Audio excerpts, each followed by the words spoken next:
कि मुनिवर अगर यज्ञ ही नहीं रहेगा तो हम क्या करेंगे? अगर मेरे प्राणों पर भी संकट आता तो मैं अपने पुत्रों को बाहर नहीं भेजता, लेकिन बात यज्ञ की रक्षा की है, इसलिए मैं मना भी नहीं कर सकता। दोनों पुत्रों को महाराज मुनिवर विश्वामित्र के साथ भेज देते हैं और वो किस प्रकार से उनके यज्ञ की रक्षा की। तो ये हमारा आपस में एक दूसरे के प्रति प्रेम, एक दूसरे का सम्मान और एक दूसरे से हम मिलकर के और अपनी भावनाओं को एक दूसरे से बांटे, यही जो भी पर्व अच्छे आते हैं वही हमें शिक्षा देते हैं। और इसीलिए आज लोग राम को अब तो, क्योंकि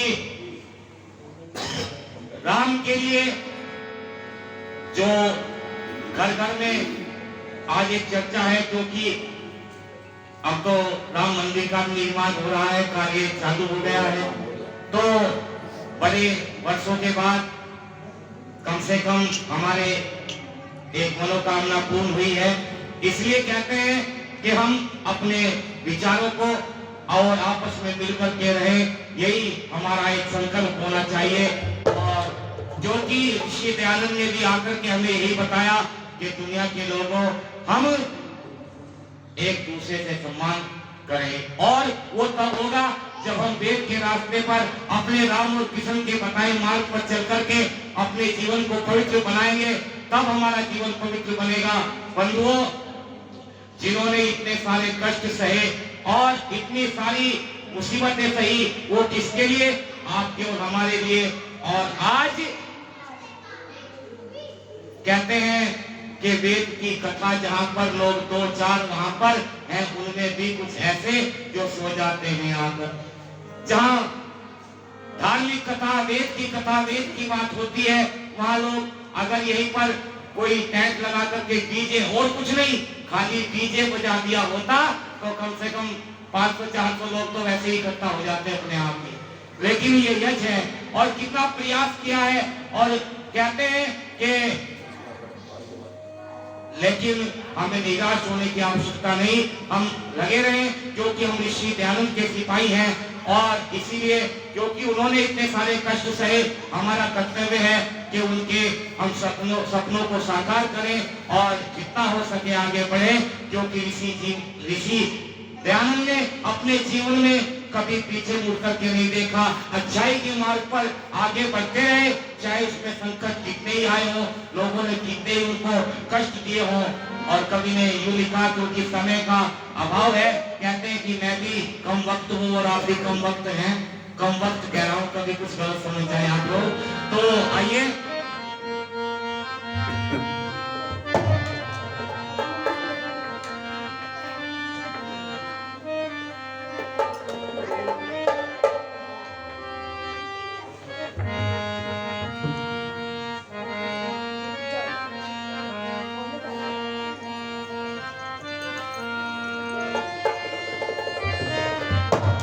कोई जहर पिलाए, कोई ईंट बरसाए राह में, पल भर न रुकाई होगी, ये पग पग बढ़ता गया, ये पग पग बढ़ता गया।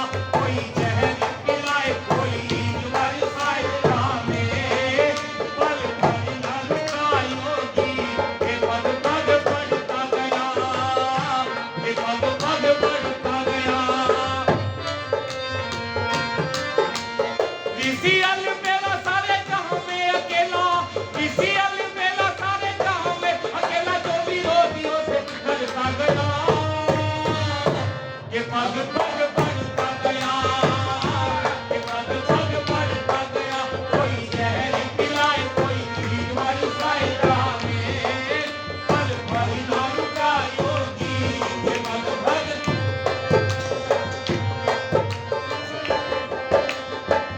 वे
ऊंची चोटियों पे चढ़ता गया, हो ये पग पग बढ़ता गया, ये पग पग बढ़ता गया। कोई जहर पिलाए, कोई बरसाए कामे, पल भर न रुकाई होगी, ये पग पग बढ़ता गया, ये पग पग बढ़ता गया।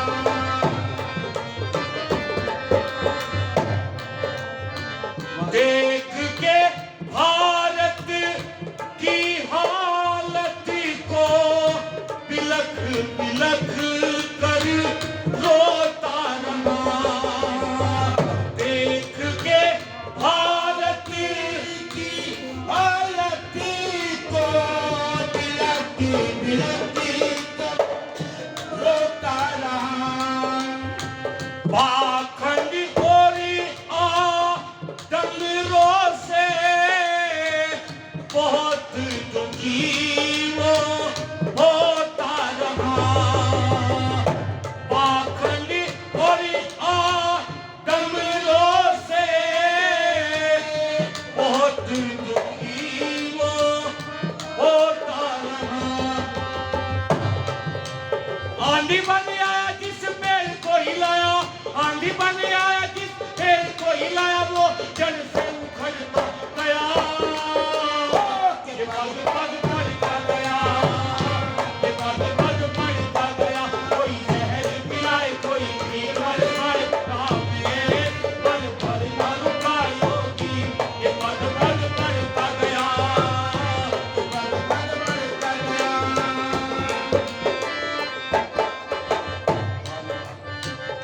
धर्म धुरंधर पंडित भी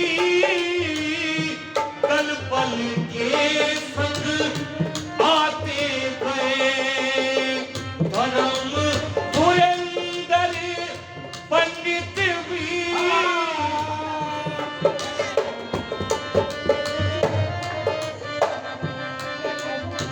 जब शास्त्रार्थों से कुछ ना बना, छल में कपट अपनाते गए, जब शास्त्रार्थों से कुछ ना बना, छल में कपट अपनाते गए।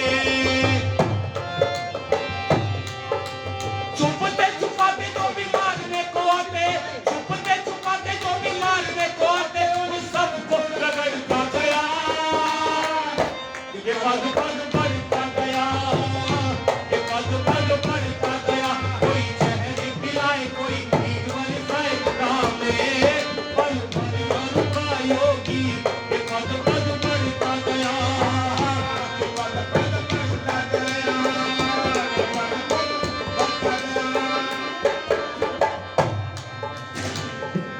परोपकार की राहों पे पल भर भी सुख पाया नहीं, पल भर परोपकार की राहों पे पल भर भी सुख पाया नहीं।